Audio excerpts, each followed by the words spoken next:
Hello বন্ধুরা, তোমরা সবাই কেমন আছো? আশা করি সবাই ভালো আছো। আমার আরও একটা ভিডিওতে তোমাদের সবাইকে জানাই স্বাগত। এই যে দেখছো মিষ্টি পরিটাকে, ওর আর আমার সম্পর্ক হচ্ছে মামি আর ভাগ্নির সম্পর্ক। আজকে ওরই মুখে প্রসাদের অনুষ্ঠানে আমরা এখানে সবাই সমায়েত হয়েছিলাম। আর ওকে প্রসাদ দেবে বলে সমস্ত খাবারগুলোও সাজিয়ে নিয়েছে।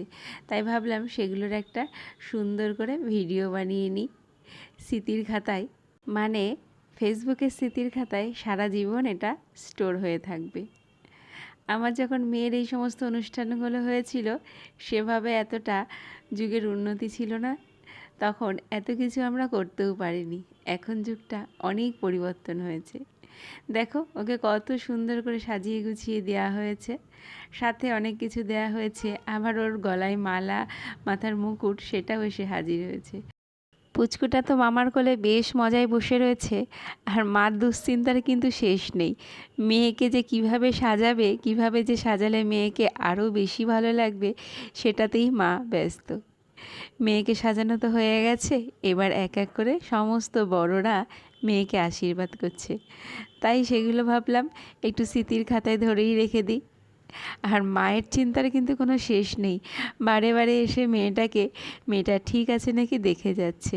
আর এই যে নিজেদের ছোট্ট পরিটাকে বাবা মা প্রাণ ভরে আশীর্বাদ করছিল, আর সমস্ত বড়রা এক এক করে আশীর্বাদ করছে। মেয়েকে খাবার দেওয়ার পরে মেয়ের যাতে গলায় না বেঁধে যায়, সেটাও মায়ের খুব চিন্তা। সদ্য মা হওয়ার অনুভূতিটাই এরকমই হয়, আমাদের বেলায়ও ঠিক এরকমই হয়েছে।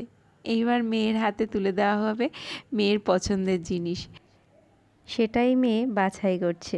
কিন্তু আমার যা দেখে মনে হলো, মেয়ের কিন্তু পছন্দ করতে বেশ সময় নিচ্ছে।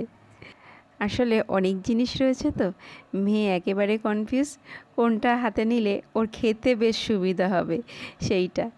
যাকগে শেষমেশ ও একটা পছন্দের জিনিস তুলে নিয়েছে, আর ওর জন্য আমার তরফ থেকে থাকলো প্রাণ ভরা আশীর্বাদ।